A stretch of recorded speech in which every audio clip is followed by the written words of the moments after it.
welcome to the Saturday edition of the Box Seat. I'm Adam McGrath and joined by Mark Olmos. Mark, really looking forward to this race day. We start just heating up into the Autumn Carnival. Yeah, we certainly do. A lot of these races, especially the 3-year-olds, like the Challenge Stakes, which we have here, should be a very good race. And of course, the Cyril Flowers Stakes, we've got Dream Lifter looking for back-to-back wins after winning it last year with a very heavy weight. He's got weight again, but a really good day of racing there. Yeah, looking forward to taking a look at those races. Of course, that'll be in part 2 of the Box Seat. Let's take a look at the conditions that we are going to be faced with for this race day. The Mooble Rally is out 3 metres, not much breeze to speak about, and 30 degrees. Should be a fair day of racing, Mark. It really should, Adam. Let's get stuck into it though. Race number 1 is the Get the Tab Touch maiden over 1,000 metres, and our replay horse, Adam, ran very nicely last start. It was Just Jude running 6th behind Regal Moon. Now down the outside, here comes the anaesthetist running on from the back. Then on the outside is Regal Moon, but Pashmina led them at the 200. It shook off the anaesthetist and also battling away Stellar Ignition, then Regal Moon. Pashmina in front from the anaesthetist, and look at Regal Moon. It's Pashmina, Regal Moon, Regal Moon. Oh, I thought it was a nice performance there by Just Jude, ridden by Jared Noski on that occasion. And although we know Regal Moon's a good animal, we're going to see that later on the listed Challenge Stakes, but ran with it in a way. Like, I know it was still beating a couple of lengths. In the end, it was 3 lengths back, but it did have a nice turn of foot and continued through the field as well. Ended up finishing 6th on that occasion. You even go back to some of the runs that last campaign behind Adarenza and these types. It does have that nice turn of foot. I think this is one of the weaker races it's gone in, so you have to give it a chance. Got well back, ran on really strongly on that occasion. Of the other chances as well, Adam, number 3, Magnifying. Now, it's had the one run. That was last year in 2016. The recent trial was very sharp, over 800 metres, but that Bunbury run, it was almost backed as if unbeatable. Started as favourite, pulled up a bit sore, has since been gelded, so that could do the trick as well. Yeah, there's a lot of positives here, isn't there? You mentioned that run, jumped as a $3.50 favourite, was slow to recover on that occasion. Now you win a recent trial by 1.5 lengths, so you're taking your time as well with a 4-year-old, having a second career start. I really like the trial as well. It was under a nice hold from Troy Turner. I'm expecting a big performance. Another couple to touch on. Number 1, You Know What I Mean. Sean McGrady rides here for Tamika Brown. Has a really good success rate and strike rate when riding for Tamika. Look, the recent trial was sharp up the straight at Pinjarra, beating Madam Winks on that occasion. Again, that run last year behind Glen Albon wasn't bad. Yeah, Madam Winks in this race as well, so we can take a bit of form lines from that. The other thing I'm taking form from is that Sean McGrady also trialled just like that and is elected to ride You Know What I Mean here. Barrier 5 should get a really nice run. I really like the performance. I think on debut as well, as you said, when beating the 3 lengths, it was a nice performance. You can just see this horse settling nicely and attacking the line strongly. Number 5, Just Like That's the last one we'll touch on here from Barrier 4. Has excellent form lines from last preparation. Trial wasn't great, but when you see 1.8 lengths behind Great Shot and a long head behind Airly Sun, you have to respect this horse as well, that on its day it can run a bit of a race. I'm going to go with number 1, You Know What I Mean. From 5, Just Like That, 3, Magnifying, and number 9, Just Jude. I'm going with number 5 on top, Just Like That. From 1, You Know What I Mean, 3, Magnifying, and 9, Just Jude.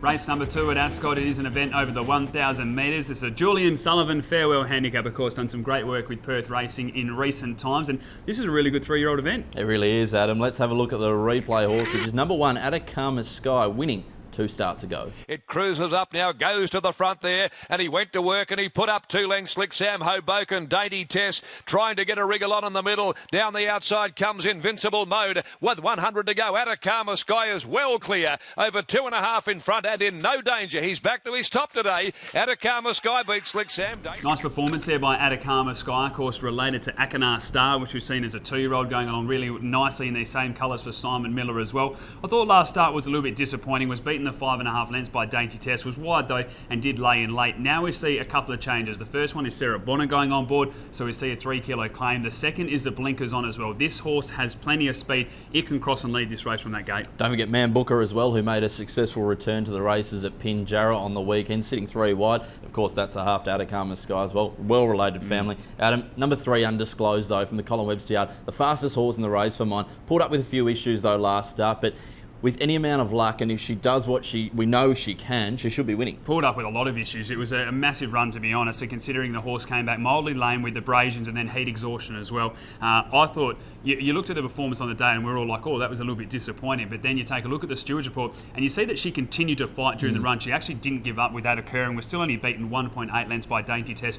I'm with you. She's the fastest in this field. She's the best horse. I think she wins. Punters, do be weary. Just check the track condition of the Rawa website, because if the track does harden up up, and it is firm throughout the day. She might struggle, but just keep an eye out on that. We've also got number 2, Belter. Really liked how he was closer in the run last start. Fought on well. Yeah, he's a nice horse, this one, isn't it, Belter? Jared Noski takes the ride here as well. You only have to take a look at the form lines of the last 2 runs, beaten Dainty Test and Solorski as well. Jared Noski's in great form. First time dropping down to the 1,000, but I don't think that'll be an issue. They'll be able to sit close enough here. I'm going to go with number 3, Undisclosed, for the reasons we mentioned. Number 2, Belter, 1, Atacama Sky, and 5, Code Violation. Number 3, Undisclosed on top for me. From the 1, Atacama Sky, 2, Belter, and 5, Code Violation. Race number 3 at Ascot, it's over the 1,200 metres, and I'm looking forward to this race, Mark. There's a bit of midweek form, a couple of Saturday form lines, and a lot of these horses going head-to-head, but again, there's a few changes here. We see Key to Fame get the Apprentice go on board. Card Night finally draws a gate. It's going to be an intriguing race. Yeah, I really like Sarah Bonner riding for Simon Miller as well. She rides those front-running style of gallopers really well.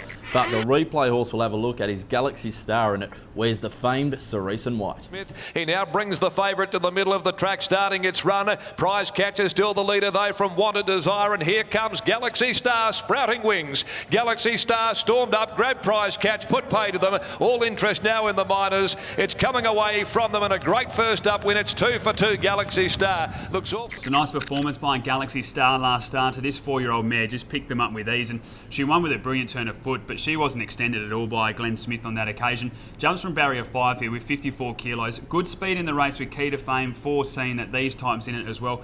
To be honest, I think it's as simple as she just wins. Yeah, the odds of $1.70 in that Class 1 were deluxe odds, and it won like a good thing too. As soon as Glenn Smith pulled out, it was a really, really nice performance. Number 1 at the top there, Key to Fame. I mentioned Sarah Bonner riding a couple for Simon Miller here. I really like that jockey booking for both of those gallopers, Atacama Sky and Key to Fame. She can get rolling here and get them off the bit and chasing. I think it's a really good chance. I just really like the claim on it. Sarah Bonner rates them so well out in front. Well, this is the lightest we've seen this horse race in a 62 plus for a long time as well, so the 55.5 kilos. I thought the runs this campaign had been good. Look, there was a 10 out of 12, which is a bit disappointing, but beaten 1.3 by Liberty Rise, and then beaten under a length by Danefin. Those form lines are actually really strong and proving to be good. So from barrier 7, she can just come across, she can sit outside the leader, she can get cover if she wants, or take it outright with that claim as well. I think Key to Fame's a serious contender in this race, but I think Galaxy Star's still the one to beat. Number 6, Card Night as well, second up. Watch for this galloper. He was terribly unlucky last preparation. And even first up, I really liked the ride. Cold, back to last, run on, still found a bit of trouble, but it was still a good run. Watch for him to run a really good race from barrier 2. Jason Whiting gets the ride. Yeah, jumped from barrier 14 last start, was beaten 3.3 lengths behind Wicked Hunter, was just unlucky throughout, and this just summarises this horse's career, to be honest. So from barrier 2 with Jason Whiting, who's in really good form on board, I think Card Night can run a cheeky race in this and certainly play a part in the top 3, but I'm going to go with number 10, Galaxy Star. From 1, Key to Fame, throwing in 6, Card Night, and 5, Jintang. I'm taking on the Cerise White runner. I've got number 1 on top, Key to Fame. From 10, Galaxy Star, 6, Card Night, and number 5, Jintang. Race number 4 at Ascot, it's over the 1,000 metres, and Mark, one thing we can guarantee in this race is there is going to be plenty of speed. It may just set up for one of these horses running on strongly. Yeah, it could, or one of them could battle on strongly, depending on how the track plays. We saw on Wednesday a few leaders the early part of the day were getting home, but we'll have a look at one of those speed horses, number 6, Just Act Natural. Followed by Moon Search, Real Icon, and Miss Sondrio still well back in proceedings. Just Act Natural swept past Woolabar though, dashed away here at the 200 from Fath Noxious. Woolabar, Real Icon, Miss Sondrio starting to run on. Just Act Natural with the lead, 50 from home. Miss Sondrio running on strongly, but Just Act Natural holds them. Strong performance by Just Act Natural last start. Of course, that was over the 1,200 metres, so dropping back to the 1,000 is a nice bonus. Drawing barrier 4 as well is really good. This horse has just got so much genuine speed, and I love the way that when he's taken on, he really extends his neck out, and that was evident again in the 1,200 metres. He's able to change his pace so quickly. He's going to be very hard to beat in this race. He is, but as you mentioned, there is a hell of a lot of other speed in this race, Adam, so it'll be interesting to see how he goes. I think he'll clear out. I think he'll be the clear leader, and there'll be a few vying for that second spot. Look, of the rest of them, we've got the likes of Marchand, who races really well fresh. No trial, which is interesting, but trust in the Harveys to have him right. They're going well at the moment, the Harveys. There's a few things that you have to take note of with Marchand, and that was the biggest one, that Robert and Todd Harvey, just every horse they're putting out is running nice races. Aaron Mitchell's riding well, barrier 1 as well. Then you go through, as you mentioned, first up form, 4 attempts first up for 2 victories and a third. Has a good track and distance record, and the last time we saw this horse race, it was beaten a short neck by 3 votes. So the form lines are certainly there, and Marchand will be in a nice position. Number 8, Recalled, trial really well recently. Now, we saw previous preparations that this horse has plenty of ability. We saw him have a few issues towards the end of last preparation, but let's hope that he's all right. The trial suggests that he is. I think the issues at the end of last prep have made people forget maybe how good this horse was. You take a look at some of the runs, jumped at $4.40 with 3 votes in the race, jumped at $4.40 with Stable Secret, $6 would Let It Slip, and then was $3.50 in a race with King River in it. So the horse is a very talented one. Barrier 7 here, I think it's just going to be able to sit off the speed and really attack the line strongly. Do you think they may go forward? I think they'll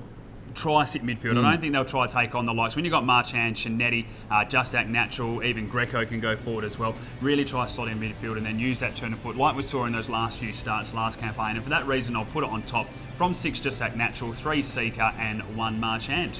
On top for me, Adam, I've got number 6 Just Act Natural from the 1 Marchand, 3 Seeker and 4 Mighty Blonde.